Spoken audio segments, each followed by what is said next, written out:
Hi, I'm Stuart Rosen. I'm from Manifesting the Positive. I'm here with Bob Proctor, who is the master of The Secret. So tell us about, you are living the example of The Secret and all of the manifestation. What was your big aha moment? When was the moment that changed you from who you were to who you've become?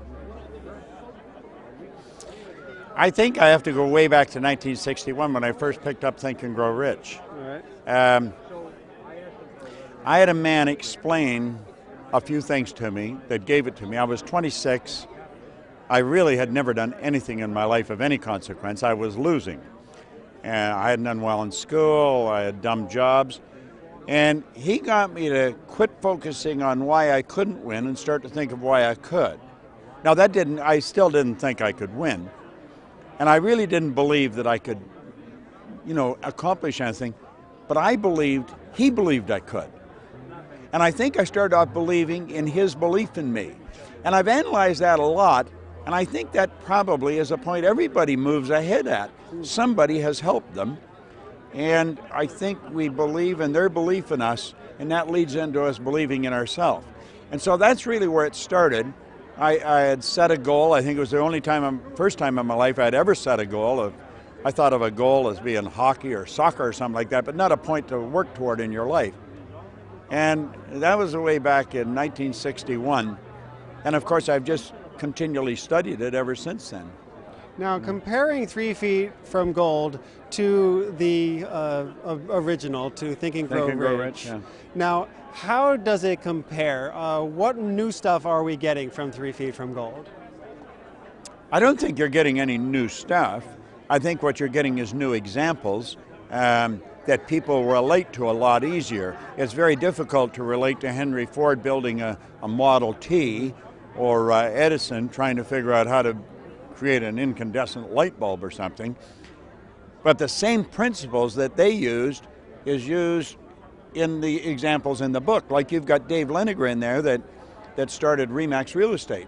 Now I remember when they started it. And what he did in that company was change the paradigm of the entire industry. And it's such an excellent example. I had lunch with Dave today and we were talking about it.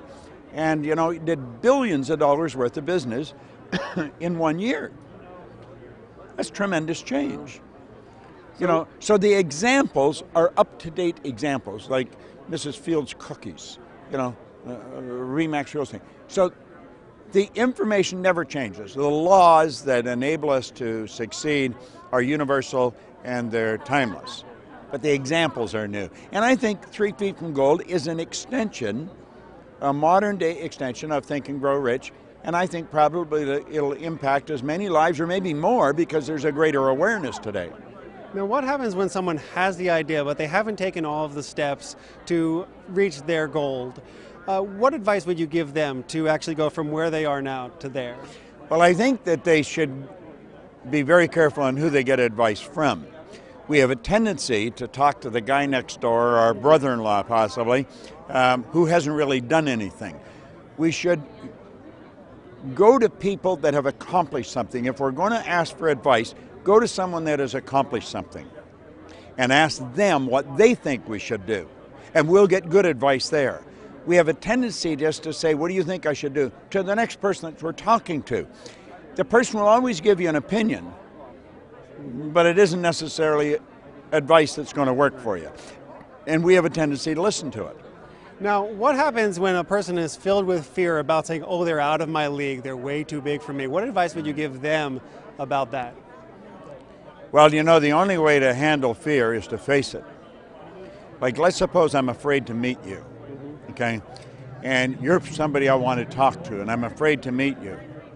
Well, if I don't go through that terror barrier, which was what I call it, and put my hand out and introduce myself to you, then I'm not going to do much with my life because I'm letting fear control me.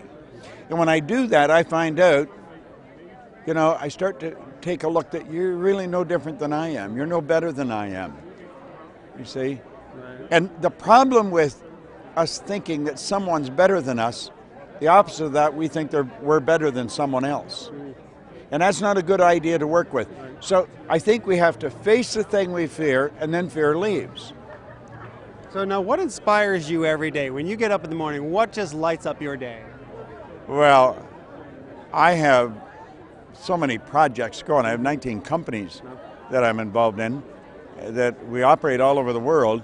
So I mean, I always have a big project on the go that I've really got to get busy at.